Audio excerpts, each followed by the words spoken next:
हौसले हो बुलंद तो मुट्ठी में हर मुकाम है, हौसले हो अगर बुलंद तो मुट्ठी में हर मुकाम है, मुश्किलें और मुसीबतें तो ज़िंदगी में आम है। हेलो दोस्तों, आप सभी का स्वागत है आपके अपने यूट्यूब चैनल ऑपरेशन विजय में। दोस्तों, मैं हूं अखिलेश यादव। आज हम लोग अर्थमेटिक में एक नया टॉपिक पढ़ेंगे, गुणोत्तर श्रेणी, जिसे कहते हैं हम लोग जीपी, गुणोत्तर श्रेणी, जिसे हम कहते हैं जीपी।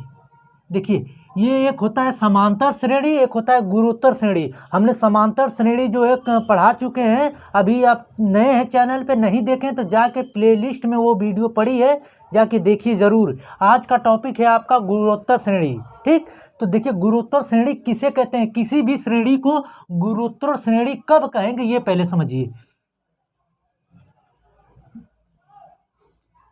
किसी श्रेणी को गुणोत्तर श्रेणी कहेंगे जब, कब, जब T2/T1 बराबर T3/T2 हो तब। जब किसी भी श्रेणी को गुणोत्तर श्रेणी कब कहेंगे दोस्तों, जब T2/T1 बराबर T3/T2 हो। अब ये क्या चीज़ है, समझिए आगे। जैसे देखिए, कोई भी श्रेणी का मतलब क्या होता है, कोई भी नंबर जो एक क्रम के अनुसार जो है एक के बाद जो है एक नंबर के का सीरीज चलती है, उसी को हम श्रेणी कहते हैं। जैसे देखिए, 2, 4, 8, फिर उसके बाद 16, 32।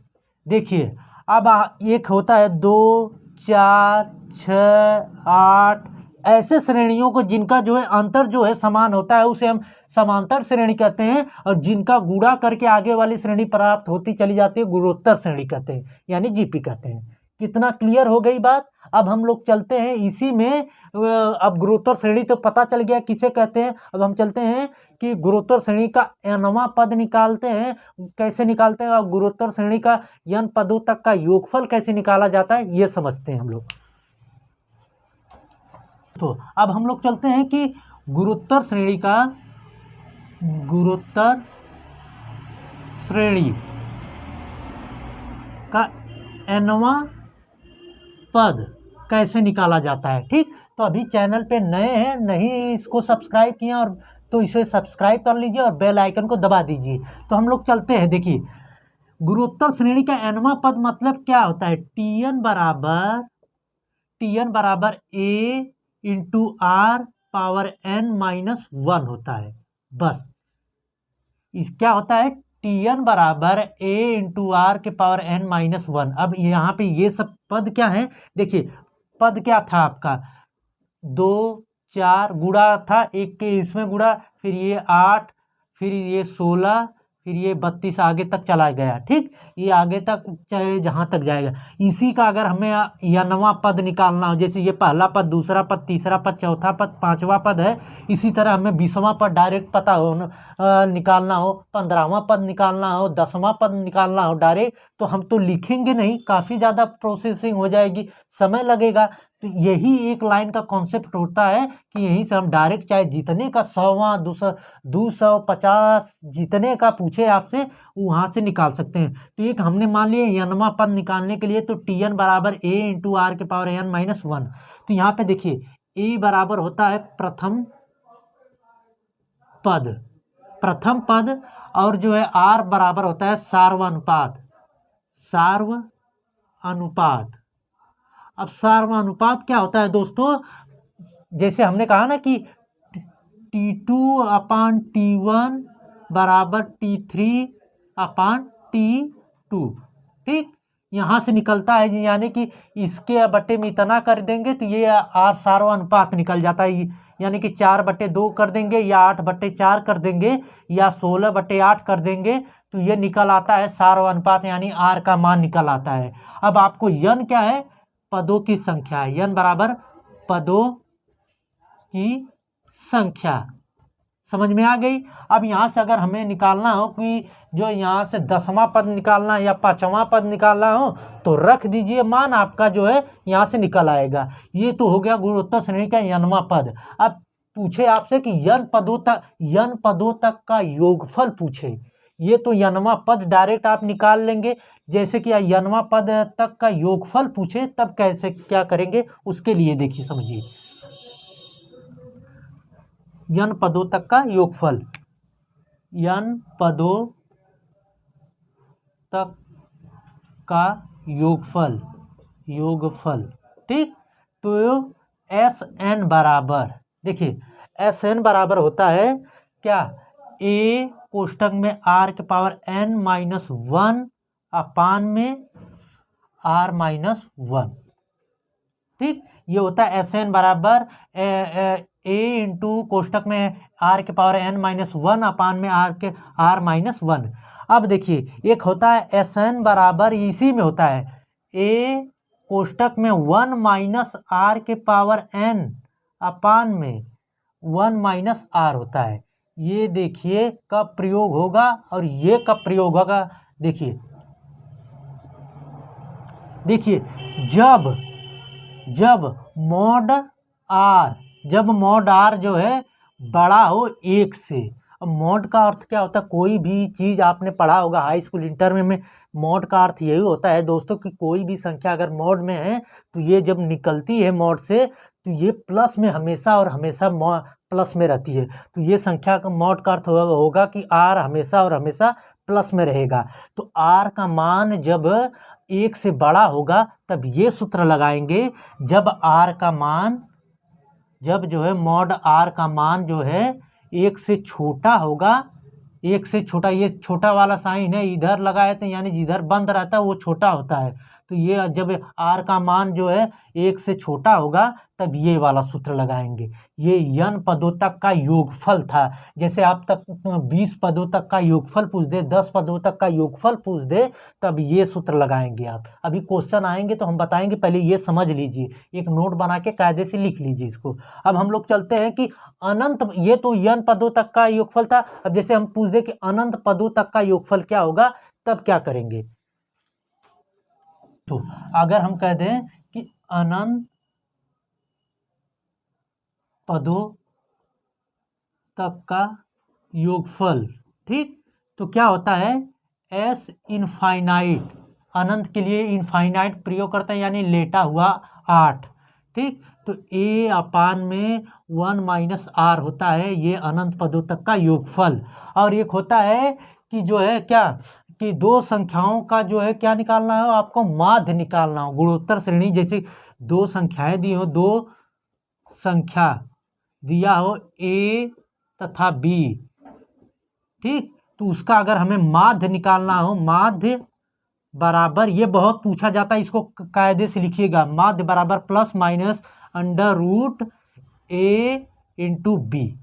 अब देखिए माध्य निकालने के लिए plus minus under root a into B होता है। अनंत पदों तक का योगफल जो है s इनफाइनाइट बराबर a अपान 1 माइनस r। अब ये सब हो गया। अब हम लोग क्वेश्चन पे चलते हैं तो और अच्छे समझ में आएगा, बिना स्किप किए हुए क्वेश्चनों को देखिएगा। आज वीडियो बहुत ही मज़ा आने वाला है दोस्तों। आपके सामने दो क्वेश्चन दिया गया है।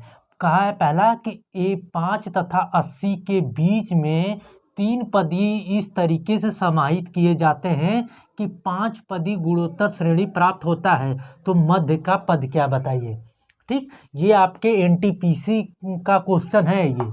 और ये दूसरा क्या दिया, 1/27 1/9 प्लस 1/3 प्लस डॉट डॉट का कौन सा पद 243वां होगा। तो पहला हम लोग देखते हैं क्या है, मध्य पद का है कि 5 तथा 80 के बीच में 3 पद ऐसे हैं समाहित किए गए हैं कि टोटल जो है 5 पद ही हो जाते हैं। जैसे मान लीजिए पहला पद 5 है कहा ना, तो लास्ट वाला 80 है, इनके बीच में 3 है। मान लीजिए नहीं पता तो A डाल ली, B डाल लीजिए, C डाल लीजिए, तो 5 पदी का एक जो है गुणोत्तर श्रेणी प्राप्त हो गई। तो कहा है कि आप 5 इसका मध्य पद बताइए। हमने कहा आपको मध्य पद बराबर होता है, मध्य पद बराबर हमने कहा कि प्लस माइनस अंडर रूट ए इंटू बी, मतलब इसको ए मान लीजिए, ये बी होगा, लास्ट और फर्स्ट वाला लेते हैं तो बराबर प्लस माइनस, ये बीच वाली संख्या ना लिखते तब भी कोई फर्क नहीं पड़ता, अंडर रूट लास्ट वाली क्या 80 गुणे फर्स्ट यानी कि 5, कितना हो जाएगा 8 × 5 = 40, 400 हो जाएगा। 400 का अंडर रूट निकालेंगे दोस्तों तो प्लस माइनस आ जाएगा आपका 20।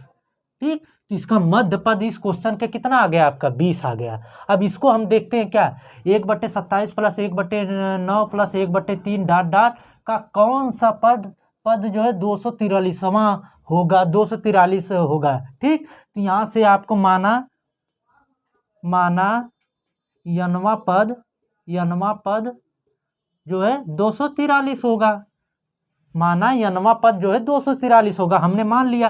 तो देखिए यहाँ पे आपको Tn की वैल्यू जो है दिया है 243 दिया है, और जो है ए की वैल्यू जो है हमने कहा कि फर्स्ट पद यानी कि 1/27 दिया है, और n का मान जो है आपको n का मान आपको निकालना है। तो देखिए सूत्र क्या होता है दोस्तों, देखिए यही ना होता है Tn बराबर a इंटू आर के पावर n-1, यही ना होता है। अभी हमने आपको बताया n पदों तक का यनवा पद निकालने का फार्मूला यही ना हमने आपको बताया, Tn बराबर a इंटू आर के पावर n-1 बताया। तो आपको यहाँ पे देखिए Tn की वैल्यू पता चल गई, और यहाँ पे Tn की वैल्यू पता चल गई, a की वैल्यू पता चली, n निकालना है, r हमें नहीं पता है। तो r बराबर होगा दोस्तों, हमने कहा कि सेकेंड पद बटे फर्स्ट पद यानी 1/9 अपान में 1/27। तो इसको अगर हम ये ऊपर चला जाएगा ये नीचे आएगा तो लिखेंगे हम 27/9 होगा, तो 9 त्रिक 27 यानी आर का मान 3 आ गया। तब इसी फार्मूले पर रख दीजिए Tn का मान 243 बराबर ए का मान दिया है कितना आपका 1/27 और आर का मान दिया है 3 गुणे 3 के पावर n-1, यही है ना। अब देखिए लगाइए यहाँ से ये 243 को क्या लिख सकते हैं 3 के पावर 5 लिखेंगे, क्या 3 के पावर 5 का मान है 3 के पावर 5, और 1/27 को क्या लिख सकते हैं, ये देखिए इसके साथ डिवाइड में यहाँ पे नीचे है तो इधर जाएगा, बराबर के कोई भी साइन जो है एक बगल से दूसरे बगल जाती है तो जो डिवाइड रहता है तो मल्टीप्लाई हो जाता है, मल्टीप्लाई रहता है तो डिवाइड हो जाता है। यहाँ पे डिवाइड इधर जाके मल्टीप्लाई हो जाएगा। अब 27 को हम लिख सकते हैं 3 के पावर 3 लिख सकते हैं, बिल्कुल लिख सकते हैं, गुणे 3 के पावर 3। 27 आया है इधर तो ये 3 के पावर 3 लिख दिए बराबर। अब बचा इधर क्या 3 के पावर n-1 बचा। अब ये देखिए अगर बेस बराबर है आधार तो गुणा की क्रिया में घातों को जोड़ देते हैं, यानी कि 3 के पावर 8 3 के पावर 8 बराबर कितना 3 के पावर n-1। अब देखिए जब ये बराबर होते हैं आपस में, देखिए अगर यहाँ पे संख्या वही है यहाँ पे संख्या वही है, बराबर होते तो आपस में घात भी आपस में क्या होते हैं बराबर होते हैं, यानी 8 बराबर n-1 हो जाएगा। जब 8 बराबर n-1 तो n बराबर कितना, ये माइनस में है इधर जाएगा प्लस में हो जाएगा, तो यानी कि n बराबर आपका 9 आ गया। ठीक, तो इस क्वेश्चन का आंसर आपका 9 आ गया और इसका जो है 20 आ गया। समझ में आया? अगले क्वेश्चन पे चलते हैं और अच्छे से समझ में आएगा। जी दोस्तों ये आपके सामने ये क्वेश्चन दिया गया है। ठीक, ये यूपीएसआई की पिछला जो अभी हुआ एग्जाम 2020 में और 2021 में वही उसमें ये दिया था क्वेश्चन, एक व्यक्ति की 10वीं पीढ़ी तक का पूर्वजों की संख्या क्या होगी, मतलब टोटल योग पूछा है, जबकि उसके 2 माता पिता 4 दादा दादी तथा 8 परदादा दादी, इसी क्रम में आगे बढ़ते जा रहे हैं। 2 माता पिता 4 जो है दादा दादी, फिर 8 परदादा, फिर आगे 16, फिर 32, यानी ये आपकी 10वीं पीढ़ी तक का योग पूछा है, पीढ़ी तक का योग। तो इसे हम कहेंगे क्या जीपी में ये आएगा, यानी गुणोत्तर श्रेणी में आएगा। जब कोई संख्या देखिए दुगने से बढ़ रही है, 2 दूना 4, 4 दूना 8, 8 दूना 16, 16 दूना 32, इस तरह जब गुणा करके बढ़ती है कोई चीज़ तो हम क्या कहते हैं उसे जीपी कहते हैं। तो देखिए ए बराबर क्या दिया है, ए बराबर दिया है 2 और एन बराबर दिया है आपका 10, 10वीं पूछा है, और जो है आर का मान क्या दिया है, आर का मान कहेंगे दोस्तों दूसरे पद में से बटे पहला पद, यानी 4/2, यानी 2 आ गया। यहाँ से 2 आ गया दोस्तों, तो आप निकाल लेंगे क्या क्या निकालना है, n पदों तक का योगफल निकालना है। तो Sn बराबर क्या होता है, a कोष्टक में r के पावर n माइनस S10 बराबर a की वैल्यू 2 है, यानी 2 कोष्टक में r की वैल्यू 2 के पावर n कितना है 10 माइनस 1 अपान में 2 माइनस 1, यही ना। अब यहाँ से देखिए S10 बराबर, अब ये देखिए यहाँ से मल्टीप्लाई करेंगे और ये देखिए 2 में से 1 जाए यानी 1 ही बचेगा। तो यहाँ से जब निकालेंगे आपको दोस्तों तो ये 2046 आएगा। देखिए 2 के पावर 10 का मान निकाल लीजिए, वहाँ से जो एक घटा के मल्टीप्लाई करेंगे तो कितना आ जाएगा आपका 2046। इनके पदों तक का योगफल आ गया। ठीक, जैसे 2 दूना 4 दूना 8 दूना 16 दूना 32 दूना 64, 2 के पावर 6 का मान होता है 64। फिर उसी तरह आगे निकाल लीजिए, 7 का मान 128, 8 का मान 256, इसी तरह आगे बढ़ते जाएंगे। यानी 2 के पावर 10 का मान फिर वहाँ से घटा के 2 से मल्टीप्लाई करेंगे तो आ जाएगा आपका 2046। ठीक, तो आई होप कि ये वीडियो आप लोगों को अच्छी लगी होगी दोस्तों। जितना हमने पढ़ाया आप लोगों को समझ में आया होगा। अभी तक चैनल को सब्सक्राइब और बेल आइकन को नहीं दबाया है तो कर लीजिए। यदि वीडियो समझ में आई होगी, हमने जो पढ़ाया है, तो दोस्तों के बीच में ज़रूर शेयर करिएगा। मिलते हैं अगले वीडियो में। जय हिंद।